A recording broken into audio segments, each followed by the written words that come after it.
বাংলাদেশের ৬৪টি জেলা ৪৯৫টি থানা থেকে ক্যান্সারের জন্য বাংলাদেশের একমাত্র ইনস্টিটিউশন যেখানে আশা ভরসা নিয়ে মানুষ চলে আসে।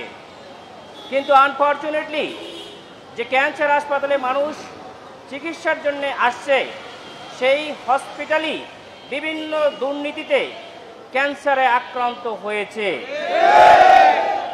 আপনারা শুনে অবাক এবং হতবাক হবেন, এই ক্যান্সার ইনস্টিটিউটে 7টা রেডিওথেরাপি মেশিনের ভিতরে মাত্র 2টা কাজ করে, বাকি 5টা কাজই করে না।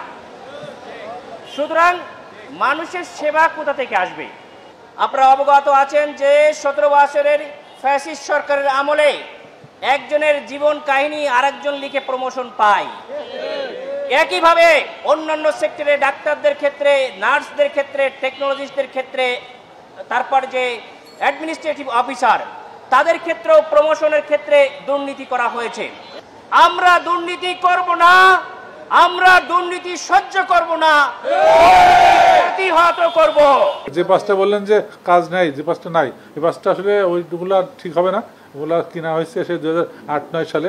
একটা মেশিনের বয়স থাকে 10 বছর, ওইটা অলরেডি 15-20 বছর হয়ে গেছে। এগুলো আমরা কন্ডেম করছি, আমরা অকশনে দিয়ে দিয়েছি, তাড়াতাড়ি অকশন হয়ে যাবে। নতুন মেশিন কেনার জন্য এই গত জুলাই আমাদের মন্ত্রণালয়ে মিটিং হয়েছে। এই বছর নতুন মেশিন কেনার জন্য আবার সিএমএসকে দেওয়া হয়েছে, ওনারা কিনবেন।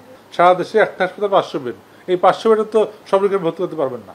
আমাদের এই জন্যেই 8টা মেডিকেল, 8টা বিভাগে 8টা ক্যান্সার সেন্টার হচ্ছে। ওখানে হলে তখন কিছু চাপ কমতে পারে।